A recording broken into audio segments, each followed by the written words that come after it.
يبدأ فيلمنا بالهند في أواخر القرن ال18 في وقت ما كان الاحتلال البريطاني مسيطر على كل شبر في البلد إلا مملكة واحدة بس اللي فضلت حرة، وهي مملكة كابور. وفي الوقت ده بيظهر معانا كاتان حاكم المملكة، بيكون قاعد في القصر، مراته بتجيله بتقول له ما كانش ينفع تبعت ابننا أسلم في المهمة دي يا كاتان. بيقول لها أسلم ابني زي ما هو ابنك، وبعدين كان لازم أبعته عشان يعرف الدنيا ماشية إزاي بره. وبعدها بينزل لمخزن السلاح تحت وبيجمع الجنود وبيقول لهم جهزوا عشان هنهجم على قصر كلايف قبل ما يهجم علينا ويستعبدنا زي باقي الممالك. في وقتها بينزل له الجندي ده وبيقول له تعالى ثانيه يا فندم. بيطلع وبيلاقي كلايف حضر برجالته، فبيقول له الجندي اللي معاه يا ترى جاي ليه ده؟ عامه هنستقبله زي اي ضيف عادي، ولكن لو عطيتكم الاشاره هجمه. بيستقبله وبيقول له ايه اللي جابك يا كلايف؟ بيقول له كنت حابب اوريك حاجه كده، وبيطلع الكتاب ده. كتم بيقول له الكتاب ده بتاع ابني، انت جبته منين؟ انت ابني فين يا كلايف؟ بيقول له يا عم اهدى بس عشان في حاجه لازم تشوفها. كلايف بيشاور للجنود فبيشيلوا الغطا وبيكونوا رابطين اسلم في المدفع من قدام وبيهددوا بيه. كتم بيضطر ينزل السلاح هو ورجالته، وجنود كلايف بيثبتوهم وبيخليه يمضي على وثيقه التنازل عن الحكم. بيقول له ادينا اهو اتنازلت لك عن الحكم، سيب ابني بقى. بيقول له بس كده من عيوني، وبيشاور لواحد من رجالته فبيولع المدفع وبيفرتك ابنه. كتم بيتصدم وبيقوم ياخد السيف عشان يضربه، ولكن الجندي ده بيضرب عليه نار فمراته بتاخدها مكانه. بيكون رايح عليه برضه ولكن بيناوله برصاصه بتنهيه، وبيرفع سلاحه على بنته زفيره. ولكن بيحضر في الوقت ده الوحش العنيف الاسد المخيف اعزاد. بيدخل القلعه وبيكون كلايف خلاص هيضربها، ولكن بيتضرب بطلقه بتكون طالعه من سلاح اعزاد. الجنود بياخدوا الثقه وبيهجموا على الانجليز. اعزاد بينده على زفيره فبتجري باقصى سرعه وبتنط على الحبل ده. اعزاد بيلحقها وبياخدها على الحصان وبيهرب. وبتعدي السنين وتفوت الايام، وبعد 11 سنه الانجليز بيكونوا مسيطرين على كل الطرق وبياخدوا ضرائب من اي حد معدي، ولكن ابو حمار دولة بيشغله وبيخرج عن الصف. الجندي ده بيقول له خد يلا انت رايح فين؟ انت مش شايفنا واقفين؟ بيقول له المفروض اعمل ايه يعني؟ بيقول له مش هتعدي غير لما تدفع الضريبه. بيقول له المفروض مين اللي يدفع، انا ولا رئيسي؟ بيقول له رئيسك. بيقول له طب اهو لو عرفت تاخد منه حاجه خدها اهو قدامك. بيقول له رئيسك الحمار ده؟ بيقول له لو سمحت ما تغلطش فيه. بيقول له لا حمار و60 حمار كمان. بيقول له طب ما انت الانجليز سايقينك ومحدش قال عليك حمار. الراجل ده بيضحك وبيقول له لا دمك خفيف. بيقول له يا ريس ده عبد غبي. الملك بيقول له انت عجبتني انا هدفع لك الضريبه. بيقول له لا يا ملك انا مستحيل اقبل من حد حاجه زي دي. بيقول له عليا الطلاق لا ادفعها لك. بيقول له طب انا لازم ارد لك الجميل ده، فعشان كده هاجي معاك واخدمكم في الطريق. وفعلا بيعدوا كلهم وهم في الطريق بيريحوا على النهر ده. وواحد منهم بيقول له ايه الناي ده؟ انت بتعرف تعزف؟ بيقول له عيب عليك، استنى اسمعكم حاجه لدساس. بيعزف على الناي، وفي الوقت ده بيهجم عليهم شويه البلطجيه دول. زعيمهم بيجي جري من ظهره ولكن ما بيضربوش، هو بيدخل على الملك واللي معاه بيثبتوهم وبياخدوا كل حاجه معاهم. بيخلصوا وزعيمهم بيقعد جنبه. فير بيقول له هات يابا 35 جنيه اللي اتفقنا عليها. بيقول له هديك 28 جنيه بس. بيقول له خليهم 30 وهاخد حتتين دهب منك. بيديله حسابه وكل واحد بيروح في طريق. البلطجيه وهم ماشيين الانجليز بيطبوا عليهم وبيثبتوهم بالاسلحه، واللي بيكون مسلمهم تسليم اهالي هو فير يا صديقي. بيقول له ايه رايك يا كبير؟ شويه بلطجيه زي دول مطلوبين هيجيبوا لك ترقيع فوري. وبيقول له دول 20 واحد، هاخد على الواحد 10، يعني حسابك 200 جنيه يا باشا. بيقول له لا هدفع 100 بس. بيقول له يا باشا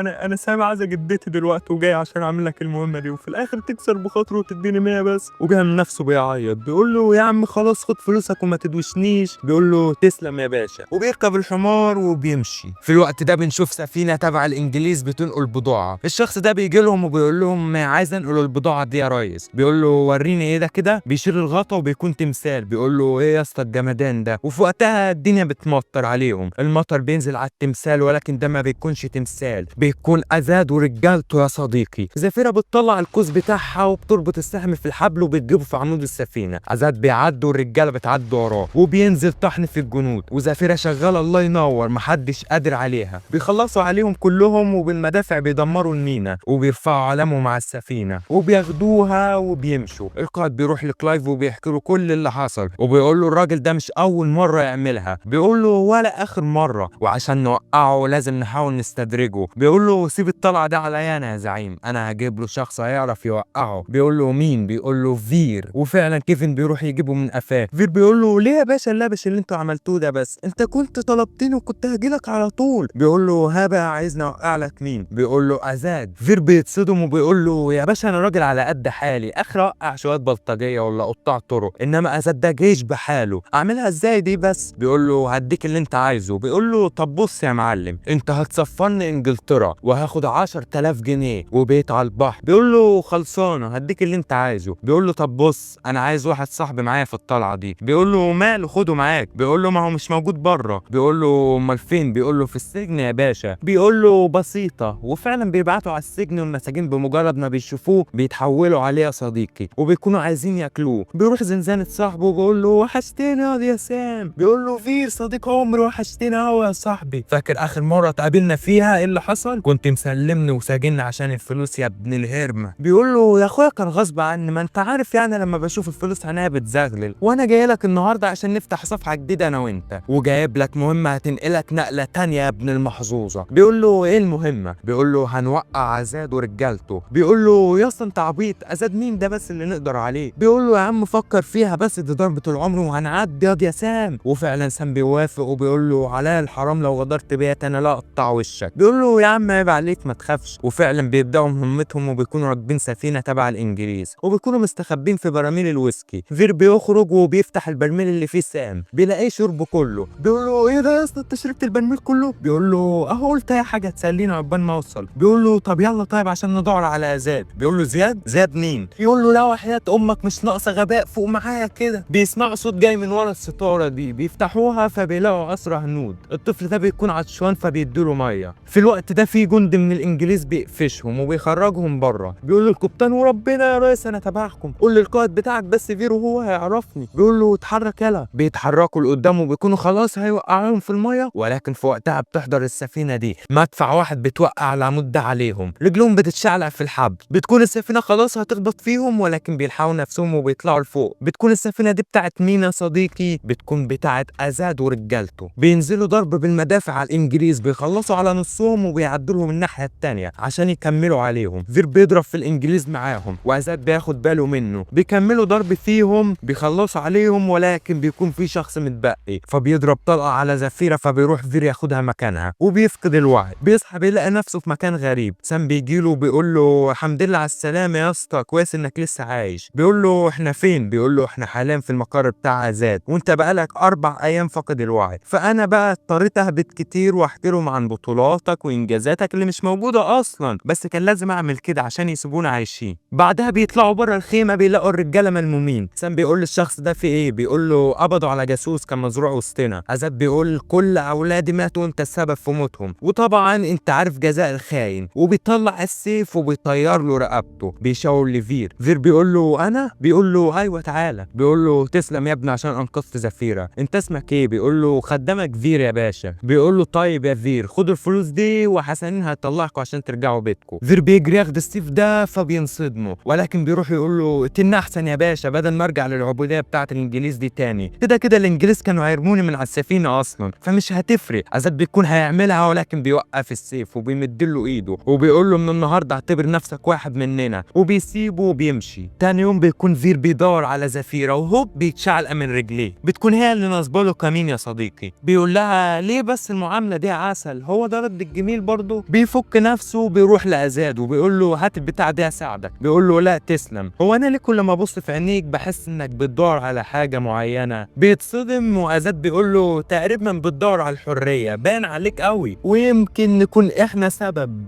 في تحقيق حلمك ده يا ابني وحلم ملايين الهنود. فير بيتاثر بكلامه. ازاد بيكمل اللي بيعمله، بيروح يشيل معاه وازاد بيبدا يرمي الثقه فيه. تاني يوم بيكون واخده معاه على الخشبه دي. بيقول له احنا رايحين فين يا ريس؟ بيقول له مملكه صغيره كده بيحكمها الانجليز ولكن الملك بتاعها بيساعدنا في السر، مجرد ما نوصل هناك لازم كل واحد يروح يدخل من بوابه معينه عشان محدش ياخد باله مننا. وفعلا بيوصلوا. بيروح فير عشان يشرب بيلاقي كيفن مساعد كلايف في وشه. بيقول له ايه لسه ما عرفتش اخبار عن ازاد لحد دلوقتي؟ بيقول له لا انا مش معايا اخباره، انا جبت لك ازاد شخصيا معايا هنا. كيفن بيفرح قوي فبيقول له بس بالله عليك اقبض عليه من غير اي مشاكل، واهم حاجه تهربنا انا من هنا. بيقول له لما اديك الاشاره تهرب على طول، قول لي بقى فين ازاد بالظبط. في الوقت ده ازاد بيكون وصل للملك بتاع المدينه وبياخده بالحضن. الملك بيقول له انا جهزت لك سفينه مليانه سلاح وذخيره، عايزك تمحي كلايف بجيشه من على وجه الارض. في وقتها بيدخل عليهم فير وبيقول له ازاد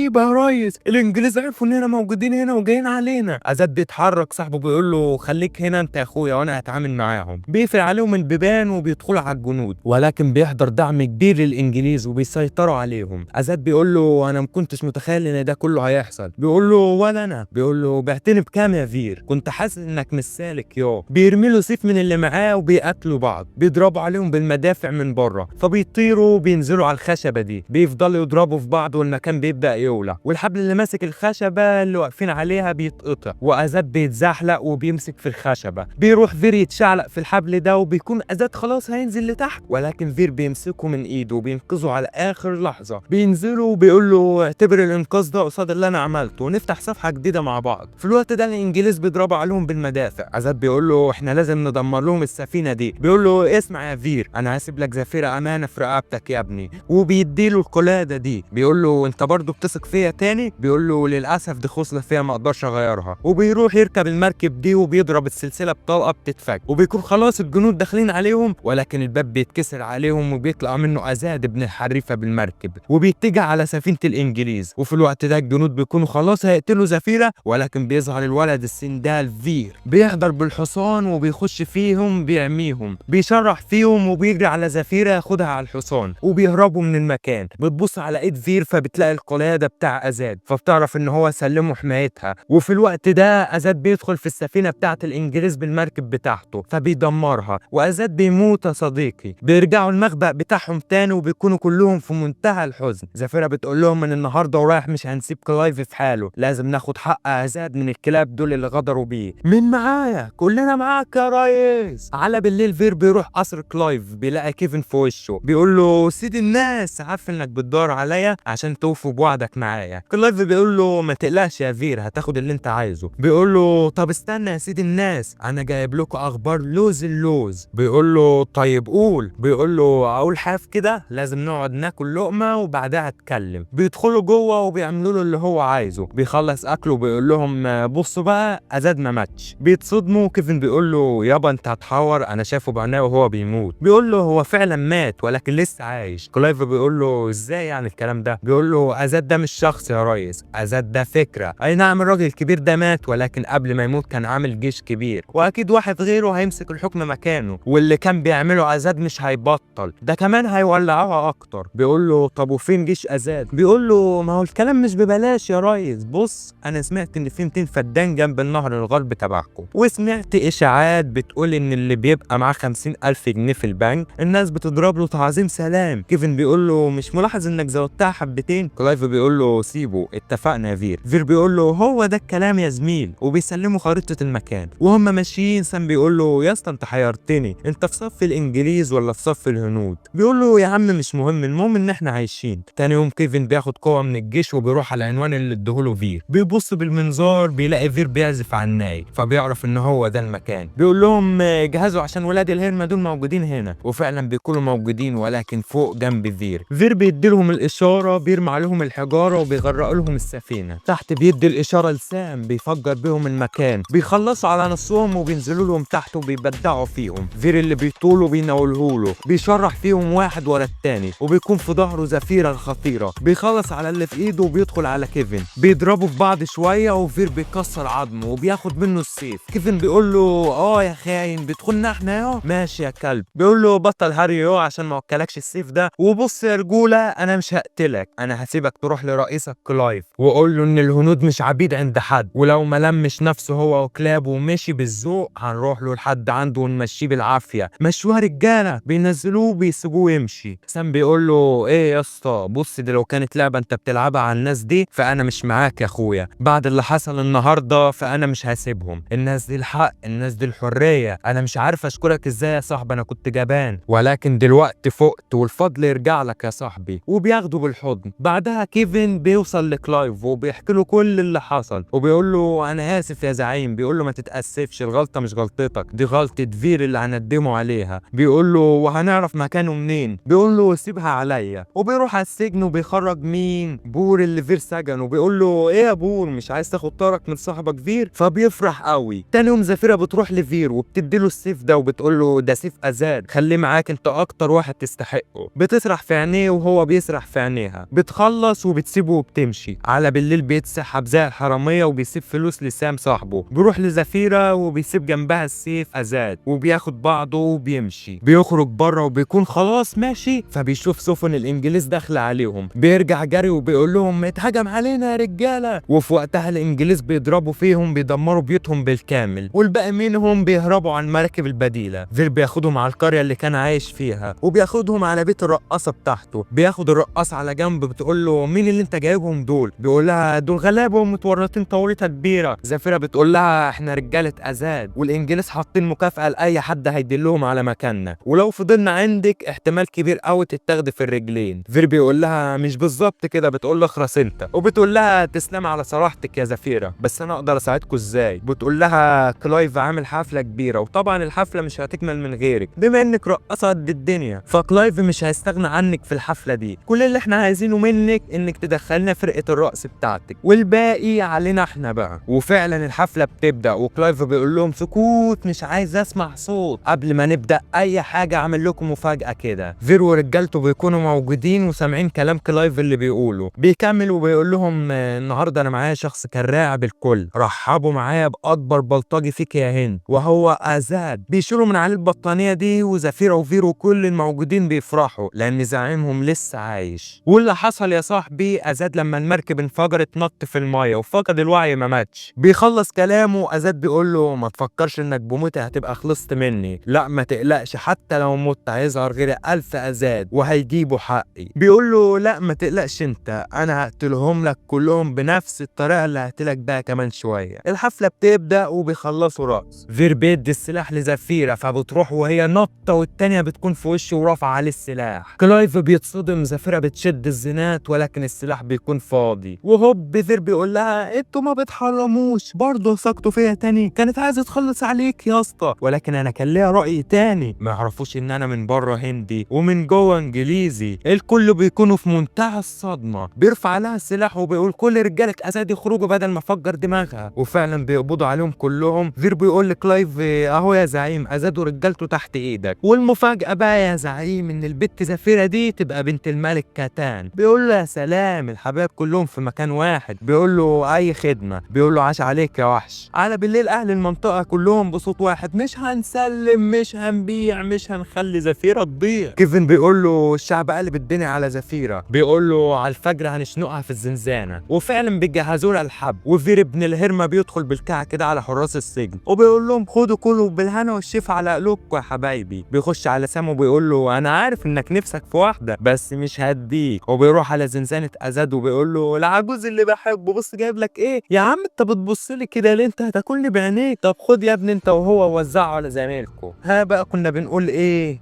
كنت بحاول اقنعك من الاول ان انا غدار، بس انت اللي كنت اهبل. طيب وقال ايه؟ خد دي وخلي بالك من زفيره ماله في رقبتك. راجل اهبل بصحيح. وعارف ايه اكتر حاجه كانت تعباني؟ ان كنت بعمل حاجه مش عجباني اصلا، كنت اشوف حد غيري يا مان، انا اصلا واطي. بيقول له طب هات كحكه من اللي هناك دول. بيروح عشان يديها له فبيهجم عليه. بيقول له عيب انت كبير على الحاجات اللي بتعملها دي. بيقول له ولا يا ابن الهرمه انت كفايه هري كتير وقتلني وخلصنا من صداعك ده. بيقول له انا معايا الساعه دي، المفروض ان انت هتموت بالظبط الساعه 10:05 فعد معايا. بيرفع سيفه وبيقول له عد 1 2 3. وهوب الحراس اللي معاه بيطبوا على الارض. مش هم بس، لا ده حراس السجن كلهم يا صديقي. ازاد بيستغرب. فير بيقول له يا ده انا قلبي كان هيوقف لو ما وقعوش، اصلا انا حاطط لهم منوم في القتل. طبعا انت مش فاهم حاجه. بص يا اسطى، انا وزفيره والرجاله كنا جايين نخلص على كلايف، ولكن اكتشفنا انك لسه عايش، ولو كنت سبت زفيره تقتل كلايف كانوا الجنود هيقتلوا اي حد هيقرب عشان يفكك، فقلت اعمل نفسي خاين واسلمه الجيش واجي بعدها واحرركم ونخلص عليه سوا. بيقول له طب فكني يالا يا ابن الهرم عشان ما ولعش فيك. وفعلا بيقطع السلاسل وبيفكه وبياخده بالحضن. بيخرجوا بره وزفيره بتخرج من الزنزانه وبترفع عليه السلاح وبتكون هتقتله، ولكن ازاد بيقول لها لا يا بنتي فير معانا، وبيقول لها احكي لك بعدين، وبتاخده بالحضن. ازاد بيقول لهم في نفق بيودع القلعه على طول هنطلع منه. فير بيقول له روح يا سيد الناس وربنا معاك. بيقول له وانت مش هتيجي ولا ايه؟ بيقول له للاسف انا رجليا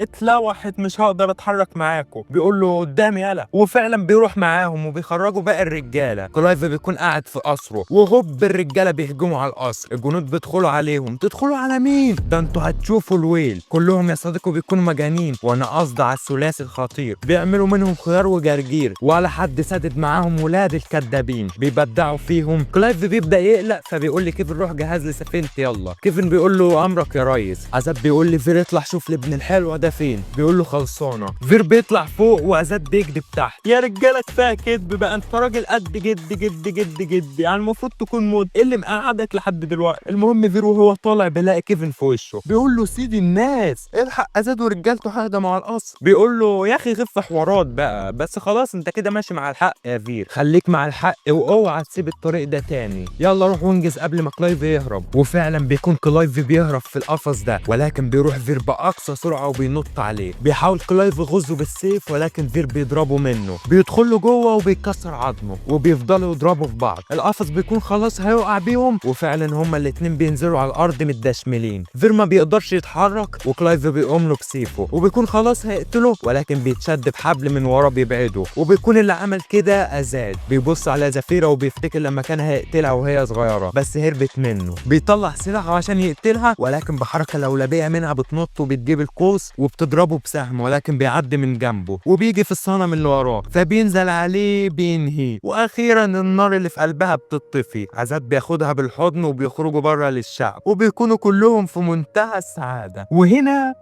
بينتهي الفيلم. الله يخرب بيتكم يا هنود، قاعدين تكدبوا وتهروا كتير وشكلكم هتجيبوا لي صرع. عامة انت يا صديقي حط لايك يا ريت، واشتراك لو نسيت، وفيديو جديد في الطريق. سلام.